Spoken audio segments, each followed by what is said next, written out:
aku tuh harus ngelakuin apa Coach sama barang ini atau aku harus gimana gitu untuk ya bisa jualan gitu Coach.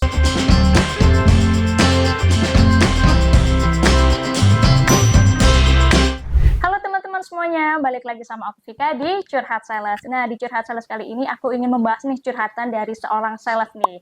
Nah, penasaran kan? Yuk kita langsung aja tanya ke Coach Antonius Arif. Halo Coach. Gini nih Coach, ada yang mau curhat nih Coach. Ya. Jadi ada sales nih ya Coach ya, dia tuh curhat katanya gini nih Coach, Coach aku ngerasa kalau closing itu tuh menjadi sebuah keberuntungan gitu Coach, kadang laku, kadang enggak gitu. Karena barang yang aku jual ini tuh ya sama aja sama yang kompetitor Coach, ibarat kata agak pasaran gitu Coach gitu. Nah sebenarnya aku tuh harus ngelakuin apa Coach sama barang ini atau aku harus gimana gitu untuk ya bisa jualan gitu Coach. Gitu katanya Coach curhatannya. Jadi kalau saya ya balik lagi ya, saya paling sebel kalau ada orang menganggap bahwa dirinya cuma sekedar beruntung jualan gitu loh. Karena kalau beruntung itu kan artinya bisa berhasil, bisa gagal. Iya betul. Yang artinya tergantung nih dia lagi wangi, lagi hoki atau enggak. Kalau saya nggak ngeliatnya nggak gitu ya. Menurut saya setiap barang itu bisa dijual. Kalau nggak salah ini pernah saya bahas di preview saya sebelumnya. Jadi buat teman-teman kalau ada yang mau ngikut-ngikut preview harus follow Instagram kita ya.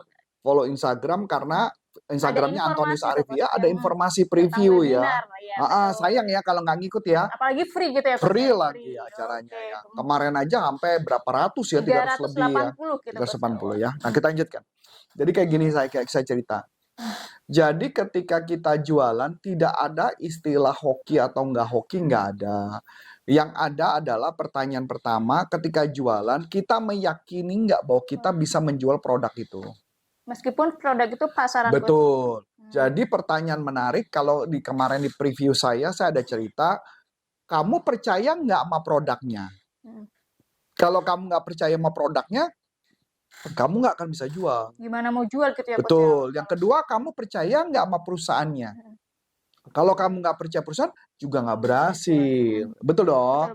Nah, yang ketiga, kamu percaya nggak kalau kamu pun bagus.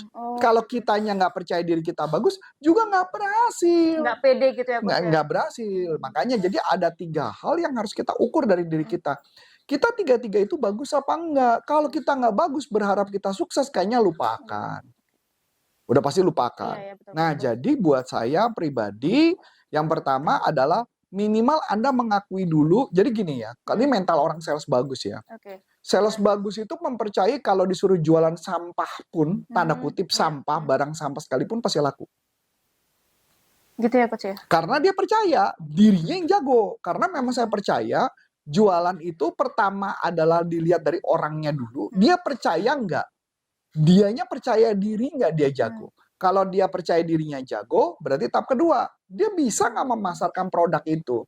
Walaupun memang saya nggak menutup mata, strategi branding juga berpengaruh. Karena branding itu untuk mempertahankan market.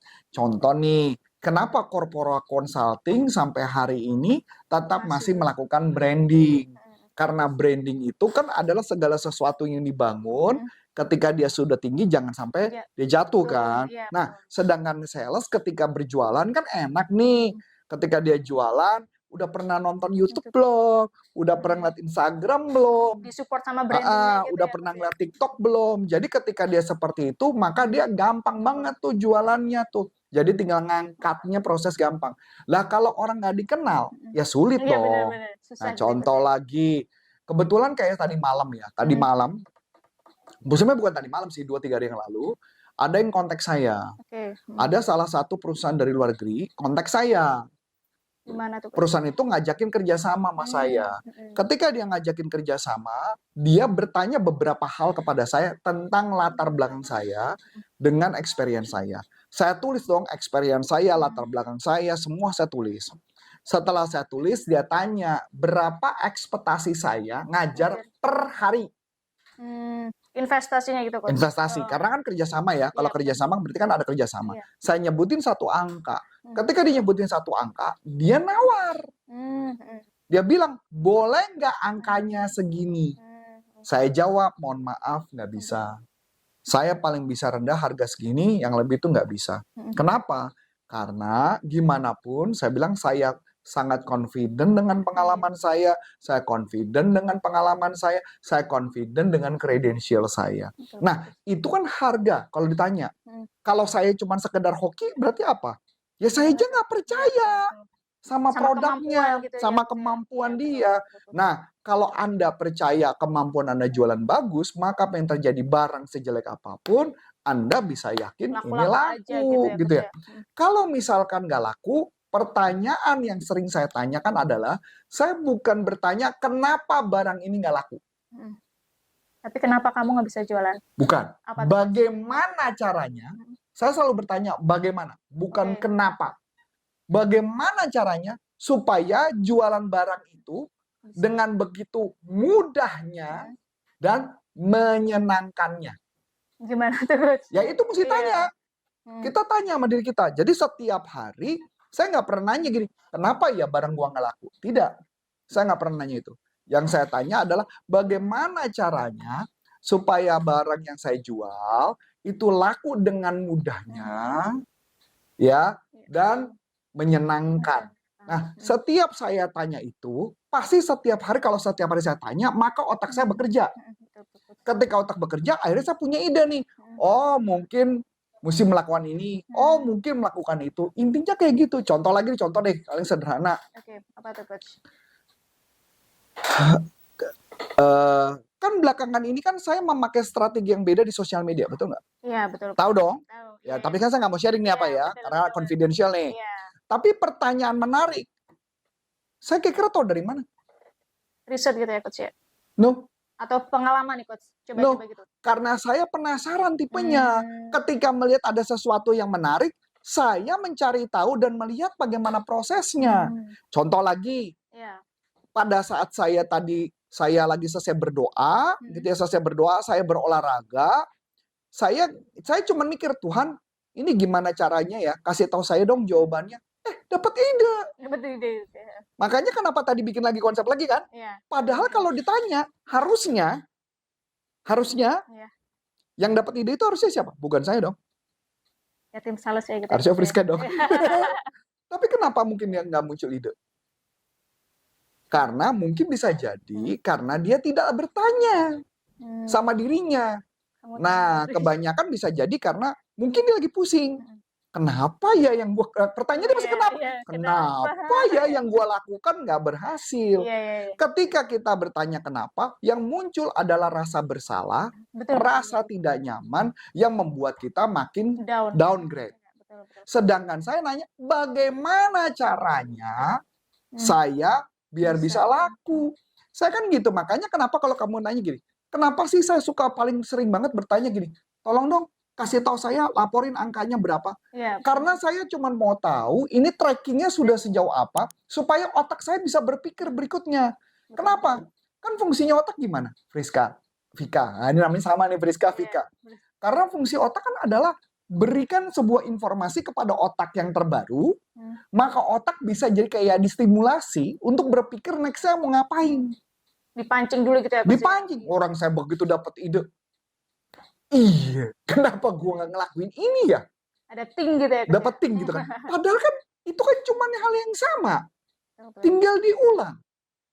Berarti bisa nggak kalau itu dipakai lagi untuk yang lain? Bisa.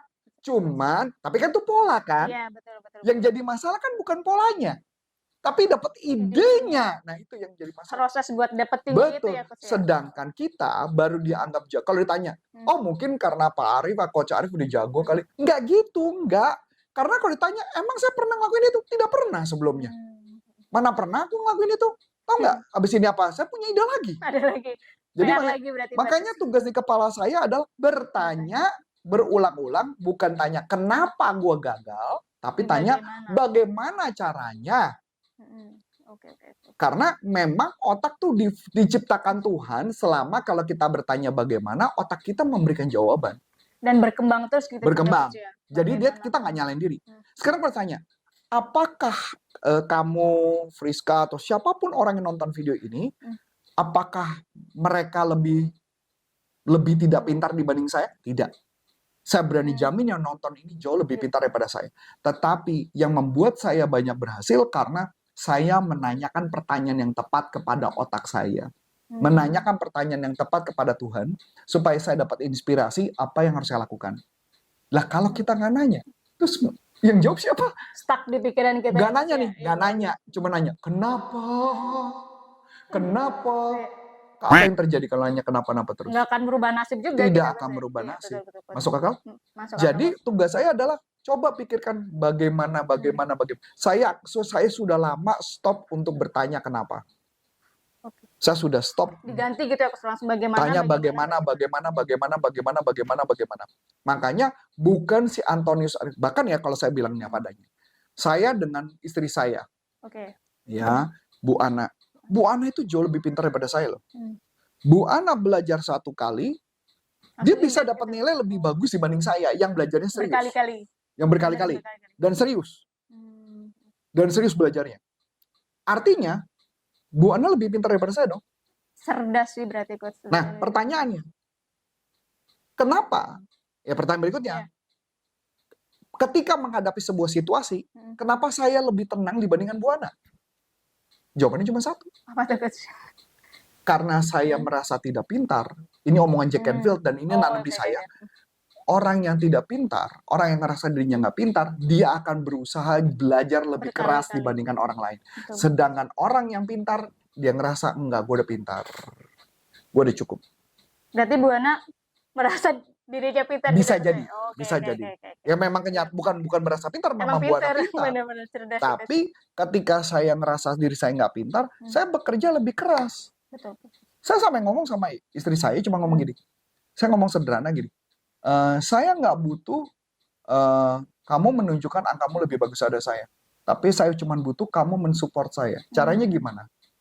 Karena kamu lebih pintar daripada saya. Kenapa nggak kamu, ya kan gitu ya, Iya. kenapa nggak kamu coba mensupport saya, kita banyakin diskusi sambil belajar. Belajar bareng gitu ya, Coach, ya? Belajar barengnya udah. Oh, udah. Oke. Bayangin loh, ini hebatnya istri saya.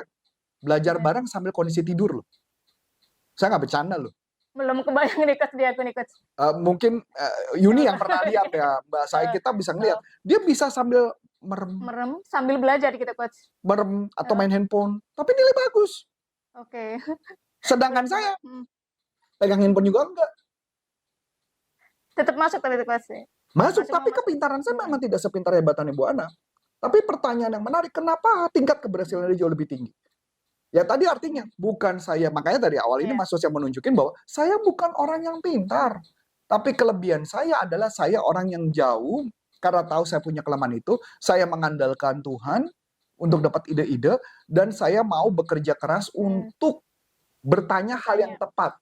Dan rajin juga gitu ya, Coach, ya? Konsisten gitu, Coach. Yes. Makanya saya bisa punya ide ini, punya ide itu, punya ide ini, melakukan ini, melakukan itu, melakukan ini. Sekarang kamu bisa lihat kan, berapa bulan kamu join dengan kami, berapa banyak ide yang muncul di kepala saya. Banyak banget, Coach. Bener kan? Bener kan? Padahal kalau ditanya, itu ide datang dari mana, saya juga nggak tahu. Cuman munculnya berkeliweran kayak ibaratnya, istilahnya kayak burung lagi terbang aja. Oh ya, intinya ini nih, gitu ya, gitu aja udah selesai. Masuk akal? Masuk akal, Coach. Berarti, buat bagaimana kalau orang pintar, mempunyai kebiasaan yang sama seperti saya saja bertanya dengan bagaimana, kira-kira apa yang bakal terjadi? Meledak sih, Coach, jualan. Pasti akan lebih hebat lagi. Betul. Apalagi Friska yang pintar begitu. Bakal meledak nih, Coach, kayaknya. Tapi memang benar. Iya, betul. Kalau saya bilang ini, mungkin orang-orang nggak tahu mukanya Friska gimana, nanti muncul di sini. Gitu ya. Jadi memang benar, Friska itu pintar. Cuman tinggal pertanyaan, mungkin yang ditanya di kepalanya yang kurang tepat, ya bisa jadi. Masih kenapa? Ya kalau mama dia bertanya tepat, pasti hasilnya akan lebih amazing. Itu aja mungkin yang saya sampaikan. Oke, terima kasih nih, Coach, untuk bincang-bincang kita pada siang hari ini. Halo teman-teman semuanya, nah aku mau bagi-bagi ebook gratis nih, ebooknya 3 teknik atasi keberatan. Caranya gimana? Caranya gampang banget. Kalian tinggal klik link di description box di bawah ini, atau kalian juga bisa kunjung di kolom komentar pertama, tinggal isi email, nama, dan juga nomor telepon. Oke, akhir kata dengan saya Vika dan saya Coach Antonius Arif. Salam performance. Bye-bye.